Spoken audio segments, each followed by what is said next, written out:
Assalamualaikum warahmatullahi wabarakatuh. Perkenalkan, nama saya Muhammad Noval dengan NIM B1A125374, Prodi Ilmu Hukum. Di video ini saya ingin menganalisis sebuah artikel yang berjudul Urgensi Kebijakan Pendidikan Islam sebagai bagian dari kebijakan publik. Jadi, pendidikan merupakan hak dasar setiap warga negara dan memiliki peranan penting dalam membentukkan kepribadian serta arah pembangunan bangsa. Dalam konteks kebijakan publik, pendidikan Islam memegang peranan strategis karena tidak hanya menekankan aspek pengetahuan, tetapi juga pembentukan akhlak dan moral. Namun, pada kenyataannya, kebijakan pendidikan di Indonesia seringkali belum sepenuhnya berpihak pada pendidikan Islam.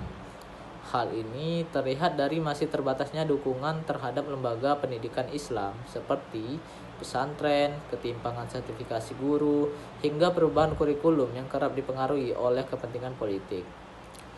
Dalam penelitian yang dilakukan Febri Giantara dan Reni Amelia menggunakan metode Systematic Literature Review atau SLR, ditemukan bahwa nilai-nilai Islam sebagai dasar moral bangsa mulai tergerus dalam kebijakan pendidikan nasional. Padahal, jika nilai-nilai keislaman diintegrasikan ke dalam kebijakan publik, maka pendidikan dapat melahirkan generasi yang tidak hanya cerdas secara intelektual, tetapi juga berakhlak dan berjiwa sosial tinggi. Pentingnya kebijakan pendidikan Islam juga sejalan dengan nilai-nilai Pancasila. Sila pertama, ketuhanan yang Maha Esa, menegaskan bahwa seluruh aspek kehidupan bangsa harus berlandaskan keimanan dan ketakwaan kepada Tuhan. Pendidikan Islam secara langsung mendukung sila ini dengan menanamkan nilai-nilai spiritual dalam proses belajar mengajar.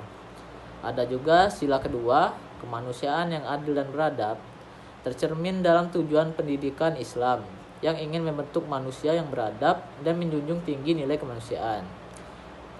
Sila ketiga juga sejalan karena pendidikan Islam mengajarkan ukhuwah atau persaudaraan dan toleransi antar sesama. Selain itu, ada juga sila 4 yang dimana menggambarkan pentingnya kebijakan pendidikan yang dirumuskan melalui musyawarah dan melibatkan berbagai pihak termasuk lembaga-lembaga keagamaan.